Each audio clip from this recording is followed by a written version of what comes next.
Hello everyone, স্বাগত জানাচ্ছি সবাইকে। আপনারা সকলেই জানেন যে বাংলাদেশে ফেসবুকের কল্যাণে যে কোনো মানুষকে উপরে তুলতেও সময় লাগে না, নিচে নামাতেও সময় লাগে না। যেমন ইদানিং মাননীয় সংসদ সদস্য জেবা আমিনকে নিয়ে বিভিন্নভাবে বিকৃত করে বিভিন্নভাবে ওনার বক্তব্যটাকে প্রচার করা হয়েছে। কিন্তু আমার কথা হলো, ওনার যে বক্তব্য আমি যতটুকু শুনেছি, তো সেখানে ওনার ইংলিশ কিন্তু খারাপ ছিল না। ওনার ইংলিশের দক্ষতা অন্তত স্পোকেনটা বলা যায় যথেষ্ট ভালো। তো সেই হিসাবে উনি যেটা করেছেন, হয়তো ইচ্ছা করলে পারতেন শুধু বাংলায় বক্তৃতা দিতে, অথবা পারতেন শুধু ইংরেজিতে বক্তৃতা দিতে। সেটা না করে হয়তো কিছু শব্দ উনি বাংলা থেকে নিয়ে ইংরেজিতে জুড়ে দিয়েছেন, এতে করেই বিপত্তিটা বাধে। তো আমার কাছে মনে হয় ওইটাকে পজিটিভ দেখা যায়, যে আসলে আমাদের দেশে সবচেয়ে বড় সংকট যেটা শিক্ষাক্ষেত্রে, সেটা হচ্ছে যে একটা নিজস্ব ভাষা, আমাদের বাংলা ভাষাটাও আমরা ঠিকমতো শিখতে পারছি না, আবার বিদেশি ভাষা যেটা আমরা ইন্টারন্যাশনাল ল্যাঙ্গুয়েজ হিসেবে আমরা বলছি, অর্থাৎ সেকেন্ড ল্যাঙ্গুয়েজ বলছি, সেই ল্যাঙ্গুয়েজটাও কিন্তু আমরা ভালোভাবে শিখতে পারছি না। তো এর জন্য যেমন যথাযথ উদ্যোগ দরকার, এবং সেই উদ্যোগটা কিন্তু সরকারেরই নেওয়া উচিত। বিশেষ করে শিক্ষামন্ত্রী যদি উদ্যোগ নিতেন, যেমন আমাদের মাননীয় প্রধানমন্ত্রীরও কিন্তু বিশেষ বিশেষ মানে পরিকল্পনা ছিল।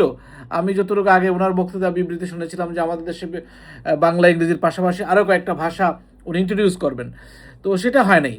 আর সবচেয়ে বড় কথা হলো, আমাদের দেশে ইংরেজি শেখার জন্য মানে অবশ্যই আমাদের ইংরেজি শিক্ষক দরকার। মানে আমরা যারা বাংলায় কথা বলি, বাংলায় কথা বলে যারা বাংলার শিক্ষক অর্থাৎ বাংলাদেশি শিক্ষক, সেটা তাদের দ্বারা কিন্তু আসলে আমাদের দেশে ইংরেজি শিক্ষাটা গত 50 বছরে কিন্তু হচ্ছে না। তাইলে আমাদের কাছে মনে হয় যে আমরা যারা শিক্ষকতার সাথে জড়িত, আমরা জানি আসলে যে বাচ্চারা কীভাবে শিখে। যেমন ধরেন, আমাদের দেশে যদি এখন বাইরের থেকে ধরেন ধরেন ধরেন বিভিন্ন দেশ, যে আফ্রিকার দেশগুলো আছে, যেখানে তাদের প্রধান ল্যাঙ্গুয়েজ অর্থাৎ ফার্স্ট ল্যাঙ্গুয়েজ হচ্ছে ইংলিশ। আমরা হয়তো ইউকে থেকে আনতে পারবো না, কারণ ইউকে থেকে টিচার আনতে গেলে অনেক বেশি এক্সপেন্সিভ। কিন্তু আফ্রিকার দেশগুলোতে থেকে যদি যাদের ফার্স্ট ল্যাঙ্গুয়েজ ইংলিশ, তাদেরকে নিয়ে আসলে কিন্তু আমরা কিন্তু আমাদের পারপাসটা সার্ভ করতে পারবো।